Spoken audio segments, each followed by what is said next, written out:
जनतेचा अधिकारनामा जाणीव हक्काची या चॅनलमध्ये आपले स्वागत आहे।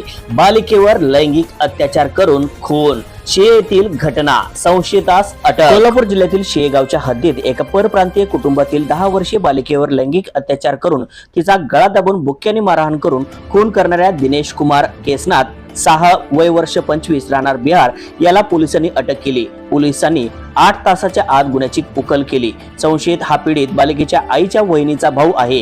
गेल्या 3 महिन्यापासून त्याच्या घरी राहत होता। बदलापूर बालिका अत्याचार आणि खून प्रकरणी राज्यातील वातावरण तापले असतानाच शेतील घटनेला महाराष्ट्रात पुन्हा एकदा हादरला आहे। शेगावातील श्रीरामनगर मध्ये रोजंदारीसाठी बिहारमधून आलेल्या एका दाम्पत्याच्या शिवानीला घरातून जवळच्या उसाच्या शेतात ओढत नेले आणि तिच्यावर पाशवी अत्याचार करून निर्घृण खून केला। या घटनेची याच परिसरात 19 वर्षापूर्वी घडलेल्या अशाच एका घटनेने हा परिसर पुन्हा हेलावून ठेवला। याबाबत घटनास्थळावरून आणि पोलीस अधीक्षक महेंद्र पंडित यांनी दिलेल्या अधिक माहिती अशी की रामनगर येथे गुंडू सिंग अग्रही हे आपली पत्नी आणि 5 मुले यांच्यासह राहतात। ते रोजगारासाठी बिहार राज्यातून 3 वर्षापूर्वी येथे आले आहेत। पत्नीसह ते शिरोली औद्योगिक वसाहतीमधील एका कारखान्यात कामाला जातात। त्यांना 3 मुले आणि 2 मुली अशी 5 अपत्ये असून परिस्थितीमुळे शिक्षण न घेता ती घरीच असतात। काल बुधवार सकाळी हे पती पत्नी कामाला गेले होते। दुपारी 12 वाजण्याच्या सुमारास त्यांचा मामा या ठिकाणी आला आणि जेवण करून झोपला। तेव्हा गुंडू सिंग यांनी 10 वर्षाची मुलगी शिवानी घरीच होती। दुपारनंतर मात्र ती दिसू आली नाही। बराच वेळ वाट पाहत तिचे आई वडील मामा आणि इतरांनी शोध सुरू केला, पण ती मिळून आली नाही। रात्री उशिरा नातेवाईकांनी शिवानी बेपत्ता असल्याचा फिर्याद शिरोली MIDC पोलीस ठाण्यात दिली। त्यानुसार सपोनी पंकज गिरी यांच्या मार्गदर्शनाखाली पोलीस पथकाने रात्रभर शोध घेतला। सकाळी श्वान पथक पाचारण करून शोध घेतला असता श्वानाने घरातील साहित्याचा वास घेऊन माग काढत जवळच असलेल्या ऊसाच्या शेतात धाव घेतली।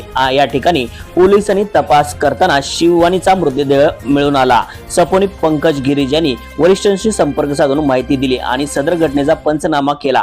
फॉरेन्सिक लॅबचे पथक मागून या ठिकाणी शिवानीच्या मृतदेहाचे आणि वस्तूचे काही नमुने घेण्यात आले आणि मृतदेह उत्तरनीय तपासण्यासाठी CPR हॉस्पिटलमध्ये पाठवण्यात आले। पोलिसांनी दिलेल्या माहितीनुसार मयत शिवानी हिच्या मृतदेहा शेजारी काही अंतरावर तिचे अंतर्वस्त्र आणि पायातील चप्पल पडल्या होत्या। त्यामुळे तिच्यावर अत्याचार करून तिचा खून करण्यात आला असल्याची शक्यता वर्तवण्यात आली। काल अचानक गायब झालेल्या आपली 10 वर्षाची मुलगी शिवानी परत येईल या आशेने दिवस रात्र आई वडिलांनी तिचा शोध घेतला, पण छिन्न विच्छिन्न अवस्थेतील मुलीचा मृतदेह पाहून मुलीच्या आईने टाहो फोडला। तरीही इतर नातेवाईकांना हा प्रकार फोनवरून कळवण्याचे दुर्भाग्य तिच्या नशिबी आले। हा सर्व प्रकार भेदरलेल्या अवस्थेत इतर 4 भावंडे पाहत होती। हे दृश्य पाहून तेथील सर्वांचेच मन गलबलून गेले। संशयिताकडून गुन्ह्याची कबुली। परिसरातील 9 ठिकाणचे CCTV फुटेज तपासणी करण्यात आली। यामध्ये 6 व्यक्ती संशयितरित्या फिरत असल्याचे दिसून आले। त्यांच्याकडे चौकशी केली असता यामध्ये दिनेश कुमार साहा याने कबुली दिली।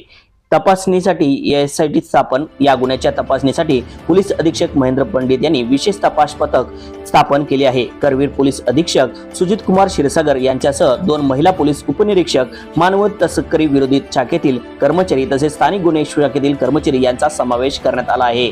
न्यूज चॅनल नेटवर्क सह तर दुपारी साधारण 1:30च्या सुमारास या शिवानी जी मुलगी काल मिसिंग झाली होती, जेवण करून दिल्यानंतर ती मोबाईल खेळत होती त्या मामाचा दिलेला।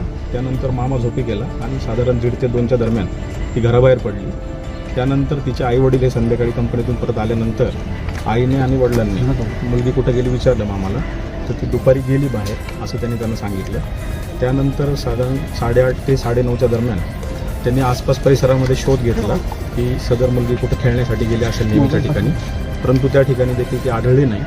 मग ते कुटुंबीय गुड्डू सिंग ज्या ठिकाणी राहतात त्यांच्या शेजारी निर्मला पाटील नावाच्या एक व्यक्ती आहे, त्यांनी पोलीस स्टेशनचे इंचार्ज शिरोलीचे यांना मोबाईलवर फोन केला।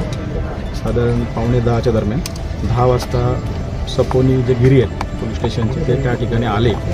त्यांनी देखील ही माहिती घेतली दिवसभरातल्या घटनाक्रमाबद्दल आणि त्यांची तक्रार घेण्यासाठी गुड्डू सिंग यांची पोलीस स्टेशनला आपण 137 BNS म्हणजे जुना 363 IPC किडनॅपिंगचा गुन्हा दाखल केला रात्री 23:26 आणि त्यानंतर API गिरी त्यांची टीम आणि त्या मुलीचे वडील आणि जे नातेवाईक यांनी देखील या परिसरामध्ये तिचा शोध घेतला पहाटे 4 वाजेपर्यंत, परंतु त्यांना काही मुलीचा शोध लागला नाही। आज 8 नंतर SDPO करवीर, त्याचबरोबर स्थानिक गुन्हे शाखेचं पथक आणि पोलीस स्टेशन असं यांनी परत शोध सुरू केला त्या मुलीचा. त्यानंतर मग डॉग स्क्वॉडची देखील मदत घेण्यात आली. डॉग स्क्वॉडला त्या मुलीच्या घरातील जे आर्टिकल्स आहेत, तिचे जे जुने वापरते फ्रॉक्स आहेत किंवा त्या इतर वस्तू आहेत, त्याचा वास दिल्यानंतर डॉगने घटनास्थळ दाखवलं. त्या ठिकाणी त्या मुलीचा मृतदेह मिळालेला आहे. त्यानंतर मृतदेह मिळाला साधारण 12:15च्या दरम्यान दुपारी. त्यानंतर मग फॉरेन्सिकची टीम बोलून त्या ठिकाणी जे सॅम्पल्स आहेत घटनास्थळावरचे ते कलेक्ट केलेले आहेत. त्यानंतर आता जे वडिलांना तिच्या जी डेड बॉडी ज्या ठिकाणी मिळाली त्या ठिकाणी देखील त्यांना नेण्यात आलेलं होतं आणि त्यांना सर्व परिस्थिती घटनास्थळ दाखवण्यात आलेलं आहे. आणि आता पुढील जे तिचं शवविच्छेदन आहे त्यासाठी त्या मृतदेह आहे तो CPRला आपण शिफ्ट केलेला आहे आणि त्या ठिकाणी SDPO उपस्थित आहेत. आता हा जो कालचा गुन्हा दाखल आहे त्यामध्ये आता ज्या शक्यता आहेत विविध या गुन्ह्याच्या क्राईम अगेन्स्ट चाइल्ड त्या सर्व शक्यता पडताळून फॉरेन्सिक टीमला सांगून तिचं शवविच्छेदन आता पोलीस करून घेत आहेत. त्याचबरोबर स्थानिक गुन्हे शाखेची टीम देखील संशयित जे आहेत, कारण या ठिकाणी दुपारी 1:15च्या दरम्यान सदर मुलगी एका अनोळखी इसमासोबत चालत येतानाच एक अंधुकचं फुटेज देखील प्राप्त झालेलं आहे. तर त्या व्यक्तीचा देखील शोध NCBची टीम घेते. आम्ही देखील तिकडे चाललो आहे. तर पुढे जी डेव्हलपमेंट होईल ते आपल्याला घटनास्थळी मुलगी कुठल्या अवस्थेत होती त्या संदर्भात थोडीशी प्राथमिक अंदाज जो आहे तो आता फॉरेन्सिक टीम येऊन गेलेली आहे. मुलीच्या अंगावर फ्रॉक होता, परंतु तिची चप्पल किंवा तिचे जे काही अंतर्वस्त्र त्यामुळे त्या देखील शक्यतेने आपण तिचं पोस्टमॉर्टम करतोय आणि पुढील तपास करतो. आता एकच संशयिताला ताब्यात घेतलेलं आहे स्थानिक गुन्हे शाखेने. आता पुढचं देखील इतर ठिकाणचं कुठलं CCTV फुटेज बघण्याचा आम्ही प्रयत्न करतोय आणि लवकरच त्याच्यामध्ये आरोपी निष्पन्न करतो. जनतेचा अधिकारनामा जाणीव हक्काची या न्यूज चॅनलला लाईक, शेअर व सबस्क्राईब करण्यास विसरू नका व सदैव रहा अपडेट. जाहिराती व बातमीसाठी आजच न्यूज चॅनलशी संपर्क साधावा. 80 87 820 897.